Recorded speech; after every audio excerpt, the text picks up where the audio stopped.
दोस्तों नमस्कार। आशा है कि आप अच्छे होंगे। आज हमारा जो मौजू है, जो जो सब्जेक्ट है वो है कुरान का चैप्टर 2 सूरा अल बकरा की आयत नंबर 191। उससे पहले हम आपको तवारुफ़ कराते हैं, अपनी किताबों से उसका परिचय कराते हैं। Lost paradise Kashmir by Vijay Kumar Pal, ये रुद्रा पब्लिकेशन पर है, इंग्लिश में किताब है। इसमें बताया गया है कि इस्लाम ने कश्मीर को कैसे बर्बाद किया।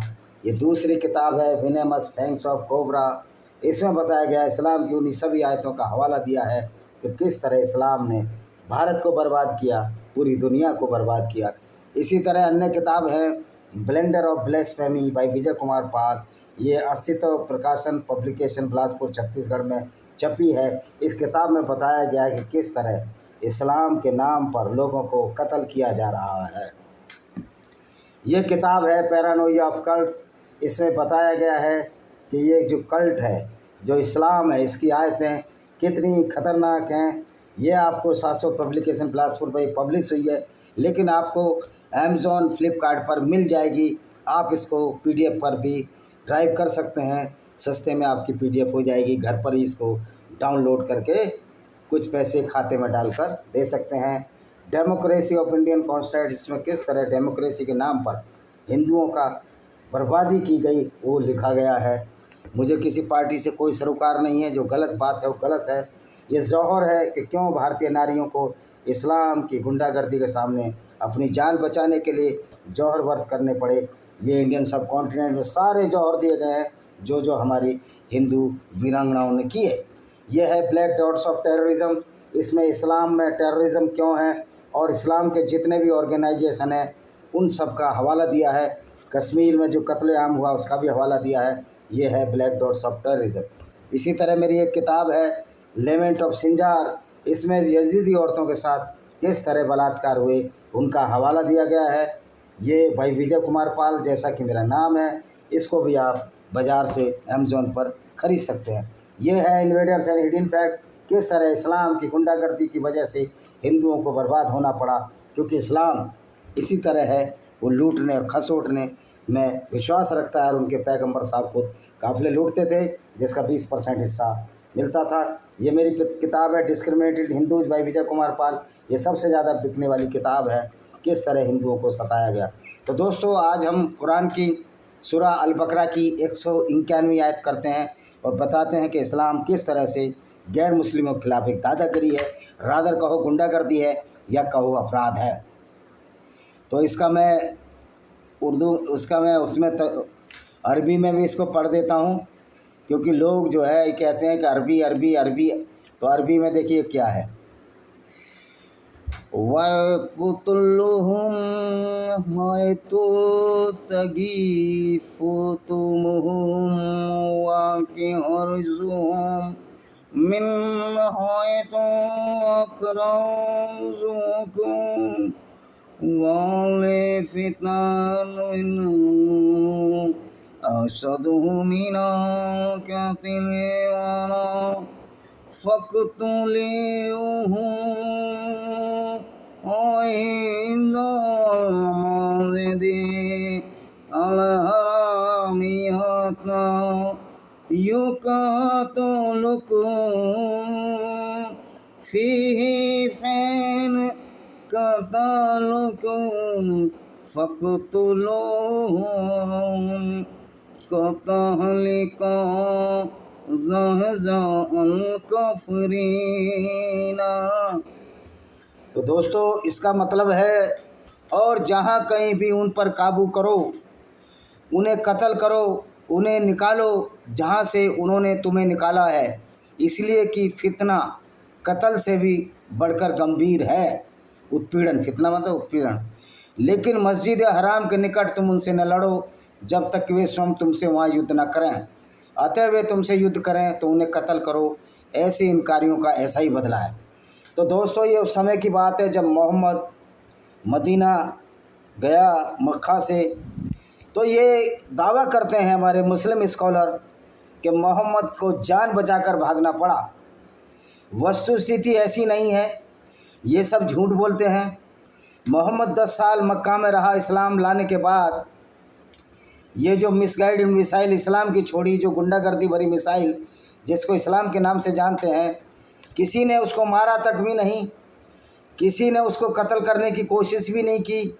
हाँ, एक बार ज़रूर उसको ये बोला गया उसके चाचा अबू तालिब को कि तुम्हारा मोहम्मद उल्टी सीधी बातें करता है, हमारी तीनों देवियाँ अल्लाह तलुज्जा और मनात को गालियाँ देता है।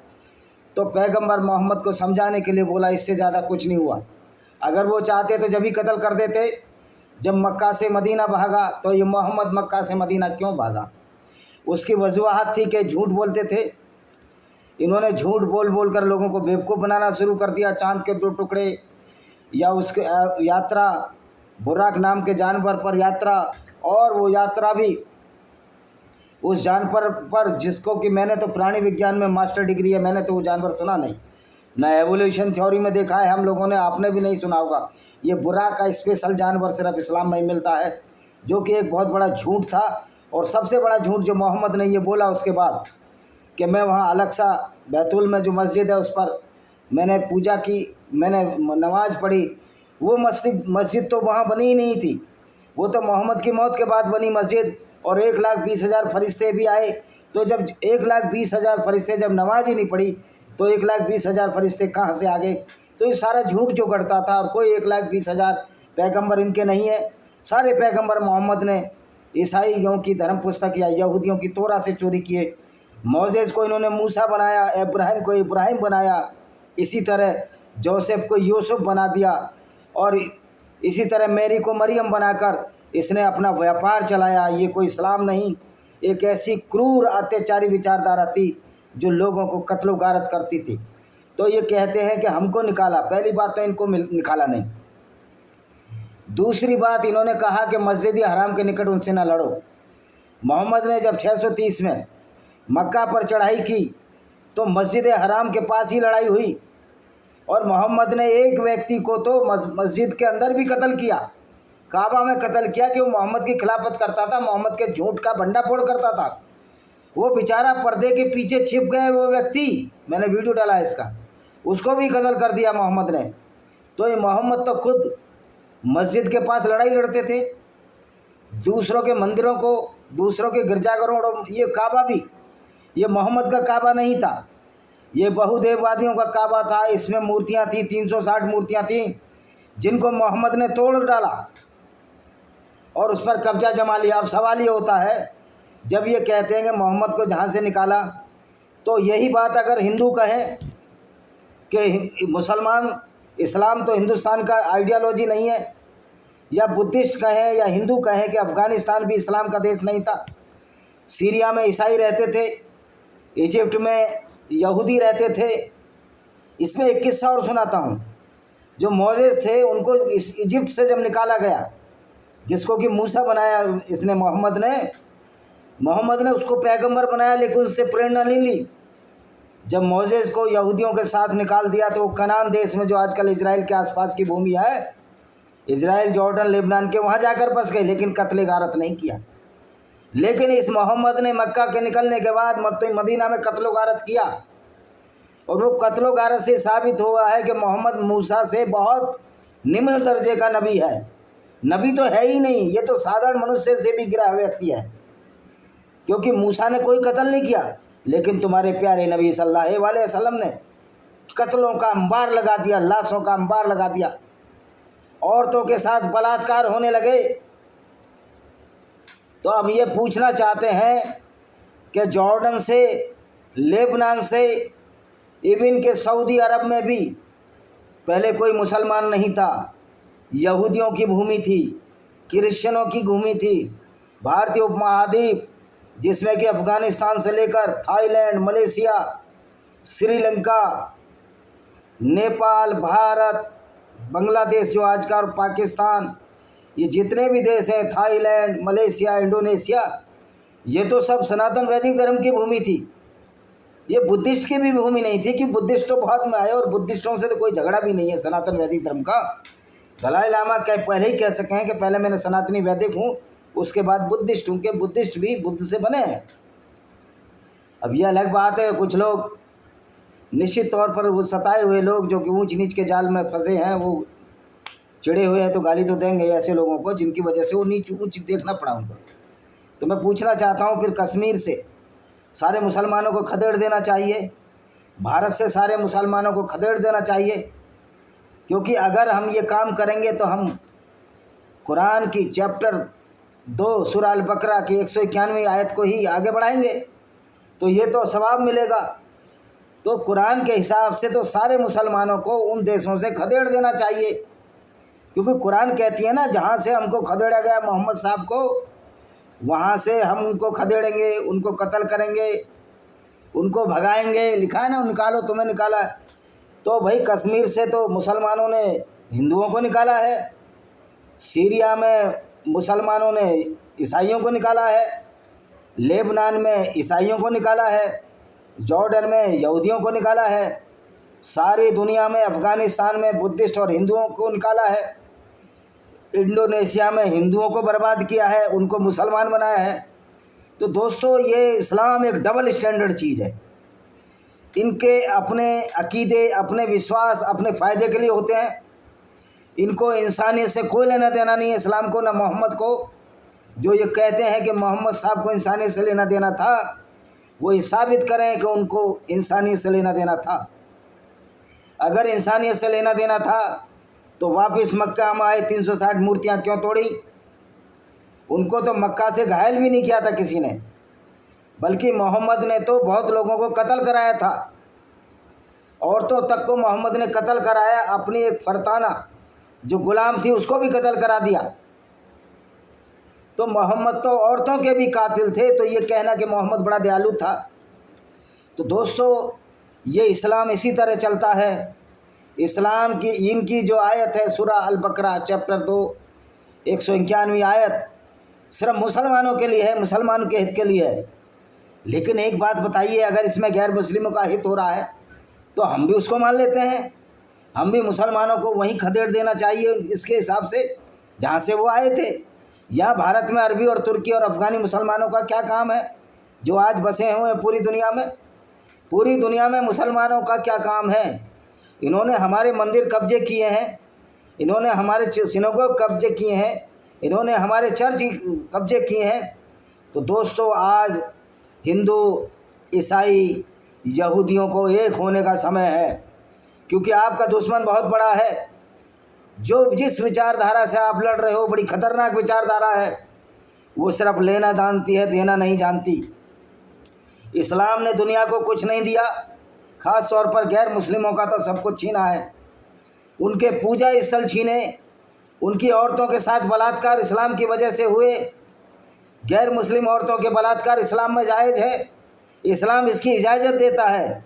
कहाँ है साजिद रशीदी, जो टेलीविज़न वाले मुल्ला जी? आइए अब मेरे से बहस मुआवजा कीजिए, तुम्हारे मोहम्मद ने ऐसी प्रथा क्यों चलाई जिससे कि गैर मुस्लिम स्त्रियों के साथ बलात्कार होते रहे और उनको सेक्स स्लेव बनाकर रखा गया? इस बात का जवाब न साजिद रशीदी दे सकते हैं, न सऊदी अरब का ग्रांड मुफ्ती दे सकता है। वैसे भी सऊदी अरब तो अपनी औकात पर आ ही गया, पाकिस्तान से समझौता करके। भाइयों, एक कहावत है कि लंका में समी 52 गज के हैं। जो मुसलमान कुरान पर चलता है, जो मुसलमान इस्लाम पर चलता है, जो पैगंबर को आइडियल मानता है, आदर्श मानता है, वो अच्छा व्यक्ति हो ही नहीं सकता, क्योंकि उसके दिमाग में वही खुरापात रहेगी जो कि इस्लामिक खुरापात है कि गैर मुस्लिमों के कब्जे करो, उनके धर्म स्थलों को लूटो। भारत में सबसे बड़ा जो बोर्ड है, जो गुंडा बोर्ड है, वक्फ बोर्ड है, क्योंकि इस्लाम की ये फितरत रही है, इस्लाम की व्यवस्था रही है कि या तो इस्लाम में आ जाओ, अगर इस्लाम में नहीं आते तो जो पीपल ऑफ बुक्स हैं, जिनका किताबों में वर्णन है, यानी कि यहूदी और ईसाइयों का नसारा यहूदी, नसारा की नस्ल तो ख़त्म हो चुकी है, लेकिन ईसाई मान लो उनको, नसारा वाली ग्रुप नहीं रहा है, ईसाई हैं। तो ईसाइयों का नाम है किताब में, उनको तो जजिया देकर माफ़ किया जा सकता है। लेकिन जो हिंदू हैं, जो और दूसरे हैं, ईसाई और यहूदियों को छोड़कर, उनकी दशा तो और बुरी है। वो तो मुस्किन है, वो तो मूर्ति पूजक हैं, वो तो गंदे हैं, उनको तो जजिया लेकर भी कत्ल किया जा सकता है। ये है इस्लाम की असलियत। यानी कि ये मोहम्मद को मक्का से मदीना जाना पड़ा तो इसने मक्का पर काबू कर लिया, लेकिन क्या ये हिंदू और ईसाइयों का और यहूदियों का कर्तव्य नहीं है कि अपने हुए छीने हुए मंदिरों को, छीने हुए सिनोगोग को, यहूदियों के मंदिरों को, पारसियों के फायर टेम्पल वर्शिप स्थलों को वापस लें? ये हम क्यों इतने नपुंसक और इतने नाकारा हो गए हैं? और ये कोई तय नहीं करेंगे, ना मोदी जी तय करेंगे, ना ये योगी जी तय करेंगे, ना ये आरएसएस तय करेगा कि भारत में हिंदुओं को कितने मंदिर चाहिए। भारत में हिंदुओं को उतने ही मंदिर चाहिए जितने मंदिर इस्लाम की गुंडागर्दी से हमसे छीने गए। ना ये नेतान्याहू तय करेगा कि कितने अरबियों, कितने इजराइलियों को मंदिर चाहिए, उनके सिनागोग चाहिए। ना ईसाइयों का पोप ये तय करेगा कि कितने क्रिश्चियन गुरुद्वारे चाहिए। क्रिश्चियनों के ये तय करेंगे वो लोग जो इस विश्वास में, इस धर्म में विश्वास रखते हैं। ये हिंदुओं को तय करना है कि हमें वो सारे मंदिर चाहिए जो मंदिर तोड़े गए, क्योंकि इतिहास बताता है कि हिंदुओं के सारे मंदिर, पुराने मंदिर का कोई अस्तित्व नहीं बचा। साउथ में कुछ मंदिर बचे, बहुतों को सरदार पटेल जी ने रेनोवेट किया, लेकिन ये कांग्रेस पार्टी ने आज तक उन मंदिरों के बारे में कुछ नहीं बोला। मेरा पॉलिटिकल नहीं है, पर ऐसे आस्तीनों के सांप को पहचानो और दबाव दो मोदी जी पर कि हमको सारे मंदिर चाहिए, क्योंकि सत्ता तो हिंदू वोटों से बनती है। हिंदुओं से बीजेपी है, बीजेपी से हिंदू नहीं है। हिंदुओं से आरएसएस है, आरएसएस से हिंदू नहीं है। ये बड़ी गलतफहमी डाल दी गई है कि आरएसएस हिंदुओं का बचाव कर सकती है। आरएसएस तो वो वाहिद बेकार संगठन है जो आज मुस्लिम राष्ट्रीय मंच बनाता है। और दोस्तों, क्या आरएसएस वालों को कुरान की आयतों का नहीं पता? क्या आरएसएस वालों को ये कुरान पढ़ते ही नहीं? इसमें बहुत से लोग कहते हैं हम कुरान क्यों पढ़ें? भाई तो फिर रब बने रहो मूर्ख। तो मूर्खों के साथ जाना मैंने छोड़ दिया। आज तक मैं शाखाओं में नहीं जाता, क्योंकि इनके एजेंडे बिल्कुल क्लियर नहीं है। ये लाठी और डंडा चलाने से हिंदुओं की रक्षा हो जाएगी? आज हिंदुओं की रक्षा कौन कर रहा है? वो किसान जातियों के लोग कर रहे हैं जो आरएसएस की शाखाओं में नहीं जाते। और मज़े की बात है, शाखाओं में जाने वाले ये कायर डरपोक लोग उन लोगों को आगे करते हैं जो आरएसएस की शाखाओं में नहीं जाते। हमें एकजुट होकर लड़ना पड़ेगा। ये आरएसएस कुछ नहीं। और मैं तो कहता हूँ, मैं सिर्फ हिंदुओं पर ही सीमित क्यों रहूँ? जब वसुधैव कुटुंबकम की परिभाषा हमारी भारत में है, तो हम तो कहते हैं ईसाई, हिंदू, यहूदी जो भी मानवता की राह में सामने आ रहे हैं। हालांकि ईसाई भी कन्वर्जन के लिए कराते हैं, उनमें भी झूठ बहुत है, उसमें भी बहुत पाखंड है, उनका जेनेसिस चैप्टर ही गलत है। लेकिन आज हमें बड़े शत्रु से मुकाबला करना है, और वो बड़ा शत्रु है इस्लामिक विचारधारा, जो कि बहुत बड़ी खतरनाक विचारधारा है। वास्तव में लोगों को डर बैठ गया है, इस्लाम से हर आदमी को डर लगता है। अब ये इनका एक तरफा रवैया देखिए। इनकी आयत कहती है कि हमें उन स्थानों को लेना है जहाँ से हमें निकाला। तुमको निकाला, 80 लोगों को निकाला। तुमने तो सारे यहूदियों के धर्मस्थल काबू कर लिए। तुमने तो भारत में मंदिर काबू कर लिए। तुमने तो पारसियों का तो कोई अस्तित्व ही नहीं छोड़ा। यानी कि तुम पर यह आयत अप्लाई क्यों नहीं हो जाए? क्यों नहीं हम तुमको उन स्थानों से खदेड़ दें जहाँ तुमने कब्जा किया है? मतलब कुरान जो है एक तरफा कार्रवाई करेगी और दूसरे आपका विरोध भी ना करें, ऐसा नहीं हो सकता। हमने प्रूव कर दिया है कि अल्लाह एक फैलेसी है, एक झूठ है, एक फेरी टेल है, परी कहानी है। तो वो अल्लाह क्या मुसलमानों का साथ देगा? जिस अल्लाह ने पैगंबर साहब के ऊद में 2 दांत तोड़ दिए, जब साथ नहीं दिया, पाकिस्तान कई बार चितपट हुआ, हारा, पैंटें पतलून गीली हो गई। क्योंकि जब आप अल्लाह के नाम पर कोई भी गलत कार्य करोगे, और अल्लाह के नाम पर सारे गलत कार्य आप करते हो, लोगों को कत्ल करते हो, औरतों को बलात्कार करते हो, उनको मलिकाए अमीन बनाते हो, जिस तरह मोहम्मद ने मलिकाए अमीन बनाया, सफ़िया को, रेहाना को, जुवैरिया को, कितने नाम गिनाऊँ। और तो और पैगंबर मोहम्मद ने औरतें गिफ्ट में ली, जिसमें मारिया अल-कबतिया जो कॉप्टिक ईसाई थी, अल-मकुकस जो कि अलेक्जेंड्रिया का गवर्नर था, उसको डरा कर ली और उसके साथ अवैध संबंध बनाए, जिसको इसकी पत्नी हफ्सा ने पकड़ा और आयशा को बता दिया। तो मोहम्मद ने एक आयत उतार दी कि मोहम्मद चाहे जो कर सकते हैं। भाई मोहम्मद चाहे जो उस समय कर सकते थे, मुसलमान उस समय कर सकते थे।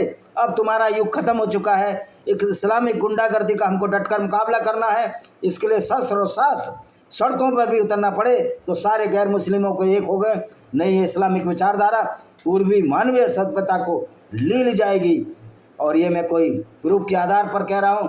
तो आप जो करो तो सब कुछ ठीक है, दूसरा बदले में करे तो विक्टिम कार्ड खोलोगे कि मुसलमानों के साथ अत्याचार हो रहा है। आपके कुरान खुद बोलती है कि गैर मुस्लिमों के साथ अत्याचार करो, उनकी औरतों के साथ बलात्कार करो। युद्ध में जीती हुई औरतें जो राइट हैंड पॉसेसिस है, जो तुम्हारे बाएं दाएं हाथ की हैं, वो तुम्हारी रखेल है। ये देखिए, इसमें शायद हो 222 आयत क्या कहती है। और तुम इतना नफरत करते हो लोगों से कि देखिए वो 222 आयत और बताता हूँ इसको इसी में क्लब कर देता हूँ मैं। आप देखिए किस तरह इनकी आयतें हैं जो इस इंसानियत के खिलाफ हैं। अब आ जाए, जल्दी आ जाए भाई। ये मैंने चैप्टर खोला हुआ है और इन्हीं का वो मैं तजुर्बा वो अनुवाद है। ये कहेंगे कि तुमको अनुवाद नहीं आता, भाई अरबी थोड़ी बहुत मेरे को भी आती है, ऐसा नहीं है। 221 क्या कहती है? और मुशरिक यानी बहुदेववादी जैसे कि हिंदू औरतों से विवाह न करो जब तक वे ईमान न लाएं, जब तक वो मुसलमान न बन जाए। एक ईमानदारी बांधी मुशरिक स्त्री से कहीं उत्तम है। एक जो ईमानदार बांधी है अगर मुसलमान है तो गैर मुस्लिम मूर्ति पूजक से अच्छी है। वह चाहे तुम्हें कितनी अच्छी क्यों ना लगे, चाहे वो कितनी भी अच्छी लगे, लेकिन दासी अच्छी है। तो ये स्टेटस है हिंदुओं का इस्लाम के सामने। और नए ईमान वाली स्त्रियां मुशरिक पुरुष से विवाह करो, और कोई मुसलमान स्त्री गैर मुस्लिम से विवाह न करो जब तक कि ईमान ना लाएं, जब तक कि वो मुसलमान ना बन जाए। एक ईमान वाला गुलाम आज़ाद मुशरिक से करे। जो ईमान वाला जो गुलाम है वो किसी हिंदू से या ईसाई से, यहूदी से उत्तम है, चाहे वह तुमसे कितना अच्छा क्यों ना लगे, चाहे तुम्हें कितना भी अच्छा क्यों ना लगे। ये लोग जहन्नम की ओर बुलाते हैं, कह रहे हम जहन्नम में जाएंगे। अल्लाह अपनी अनुग्रह से नर्द क्षमा की ओर बुलाता है, कर अल्लाह जो क्षमा करता है। अल्लाह किन को क्षमा करता है? और वह हमारी आयतें लोगों के साथ खोल कर, तुम्हारी जो आयतें अल्लाह जो खोल खोल कर बयान कर रहा है बेटा, उसी से तुम्हारी पोल खुल गई है, उसी से तुम्हारे इस्लाम का सिराजा भी कर गया। तो अल्लाह जो है किनको अपनी तरफ बुलाता है, किनको जहन्नम, किनको जन्नत देता है? जो गैर मुस्लिम स्त्रियों के बलात्कारी हैं, जो गैर मुस्लिम स्त्रियों को लूटते हैं, उनको बांदी बनाकर बाज़ारों में बेचते हैं, जैसे मोहम्मद साहब ने बनु कुरैजा यहूदी औरतों को बाज़ारों में बेचा। जो गैर मुस्लिमों का कत्ल करते हैं इस्लाम के नाम पर, उनको अल्लाह जन्नत देता है। तो ये अल्लाह कितना क्रूर है, अत्याचारी है। ऐसा प्रतीत होता है कि अल्लाह ने कोई गैंग, ऐसा गैंग खड़ा कर दिया मुसलमानों के नाम पे, जो लोगों को कत्ल कर रहा है, औरतों से बलात्कार कर रहा है। हमारे मुस्लिम भाई तो सही मायने में कुरान ही नहीं पढ़ते। मैं पूछना चाहता हूँ कश्मीरी मुसलमानों से, दुनिया के मुसलमानों से, क्या तुम इतने अच्छे लोग हो? क्या अपने पैगंबर के नाम पर, वो जो पैगंबर काफिले लूट कर 20% हिस्सा लेता हो, क्या उसको अपना पैगंबर मानते हो? अगर ये अपना, अभी कानपुर का एक मुसलमान मैंने वीडियो में देखा, कह रहा हम तो अल्लाह को, मोहम्मद को अपनी जान से प्यारा कर सकते हैं। तो समझो इन बेचारों का कितना ब्रेन वॉश हो चुका है कि वो ऐसे व्यक्ति को, अपना पैगंबर को अपनी जान से प्यारा जानते हैं, उस पर जान देना चाहते हैं। जो ये कहते थे कि जाओ, जब ये बनु कुरैजा कबीले को लूटा, जाओ अपनी पसंद की कोई सी लड़की खरीद लो, कोई सी लड़की ले लो, तुम्हारे लिए है। जो रखे यहूदी लड़की, तो दिया अल-कल्बी नाम के एक व्यक्ति ने एक खूबसूरत लड़की जो सफिया थी, जो सरदार की बेटी थी, उसको ले लिया। लेकिन मोहम्मद के चमचों ने मोहम्मद से खबर कर दी कि वो लड़की खूबसूरत है, पैगंबर है, तुम्हारे लिए। तो मोहम्मद ने उस दिया अल-कल्बी को 6-7 लड़कियां दी, गुलाम दिए, कह रहा ये लड़की मुझे दे दो। और उस लड़की का नाम था सफिया बिन्त हुय्या। और वो लड़की के बाप को मारा इसने, मोहम्मद ने उसके पिता को मारा, और 3 रात तक खैबर दर्रे में उसके साथ रंगरेलियां मनाता रहा बिना उसका दुख जाने, क्योंकि अभी इसके पति को मारा है और वो 18 साल की थी, ये 54-55 साल के महाराज थे। तो आप समझ सकते हो इनको, अपना पैगंबर को जान से जाना प्यारे मानने वाले लोग किस भयावह मानसिकता के हैं, किस तरह वो आपराधिक प्रवृत्ति के हैं। तो इस्लाम तो बाई बर्थ मुस्लिमों को, एक अच्छे भले मुसलमान को आपराधिक प्रवृत्ति की ओर धकेलता है। तो आशा है ये वीडियो पसंद आएगा। वीडियो को शेयर करें, चैनल को सब्सक्राइब करें, बेल आइकन दबाएं, जिससे आने वाले दिनों में आपको नोटिफिकेशन मिल सके। वंदे मातरम, जय हिंद। इस किताब को जरूर खरीदिए, डिस्क्रिमिनेटेड हिंदू बाई विजय कुमार पाल। ये किताब काफ़ी बिकी है। इसमें आपको पता लग जाएगा कि हिंदुओं पर किस तरह अत्याचार हुए, और ये शाश्वत पब्लिकेशन बिलासपुर पर छपी है। तो दोस्तों चलते हैं।